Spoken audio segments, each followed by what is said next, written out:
তিনি থাকলে আজকে খুবই খুশি হতেন তার ছোট ছোট বাচ্চাদের নাচ দেখে বা তার শিষ্যদের নাচ দেখে। আম, অবশ্যই দেখছেন, আমি মনে করি কিন্তু দেখছেন তো। সেই ক্ষেত্রে মনে হয় যে আমি তার পাশে বসে আছি, ভালোই লাগছে। ইন্টারন্যাশনাল ডান্স ডে, তো আমরা নৃত্যশিল্পীরা একটি আয়োজন করলাম আমাদের নৃত্যশিল্পী ফাউন্ডেশন থেকে। খুব ভালো লাগলো।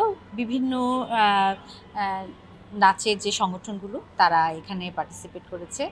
খুব ভালো লাগলো যে আমরাই দেখলাম, আমরাই নাচলাম, আমরাই আবার উদযাপন করলাম।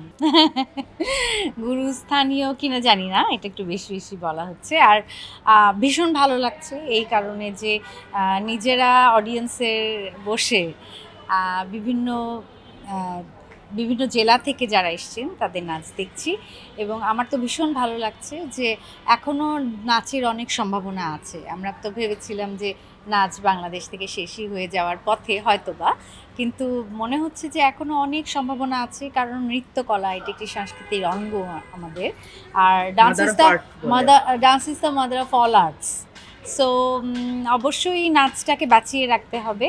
এবং আমি মনে করি যে নৃত্য এমন একটি শিল্প যেটি কিনা বাচিক ভঙ্গির মাধ্যমে বিশ্বের বিভিন্ন দেশেরকে আমরা শুধুমাত্র এই নাচ দিয়েই আমরা নিজেদের সংস্কৃতিকে উপস্থাপন করতে পারি। তো আজকে তো আমার ভীষণ ভালো লাগলো। আর আমি মনে করি যে নৃত্যশিল্পকে বাঁচিয়ে রাখার জন্য পেট্রোনাইজ দরকার। শুধু সরকারের কাছ থেকে চাইবো সারাক্ষণ তা না। আমি মনে করি বড় বড় ব্যবসায়িক প্রতিষ্ঠান যারা আছে তারা কিন্তু শিল্পটাকে আরও একটু পেট্রোনাইজ করে বিভিন্ন জায়গায় মঞ্চায়িত করে বিভিন্ন শিল্পীকে আমি মনে করি যে এটার বিপুল সম্ভাবনা আছে। আমরা কিন্তু পাশের দেশেই দেখে থাকি এই ধরনের যে শিল্প সাহিত্যের ক্ষেত্রে তারা অনেক অনেক অবদান রাখেন। আসলে ভাষায় বলতে পারবো না, কারণ জন্ম থেকে বেড়ে ওঠা এই শিল্পের মাধ্যমে তার হাত ধরেই, এবং এই জগৎ বিশ্ব পরিচিত হওয়া তো তার মাধ্যমেই। সেখান থেকে মনে করি যে অবশ্যই তিনি থাকলে আজকে খুবই খুশি হতেন তার ছোট ছোট বাচ্চাদের নাচ দেখে বা তার শিষ্যদের নাচ দেখে। অবশ্যই দেখছেন, আমি মনে করি কিন্তু দেখছেন তো।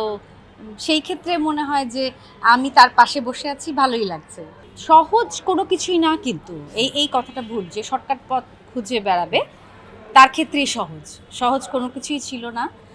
হয়তো প্রথমে প্রথমেই ঢোকাটা একটুখানি সহজ ছিল, কিন্তু এই ৩০ বছর ধরে যে এখনও আছি সেই ক্ষেত্রে অবশ্যই নিজের পরিশ্রম ছিল। কোনো কিছুই পারা সহজ না, নিজেকে তৈরি করতে হয় বিভিন্ন সাধনার মাধ্যমে।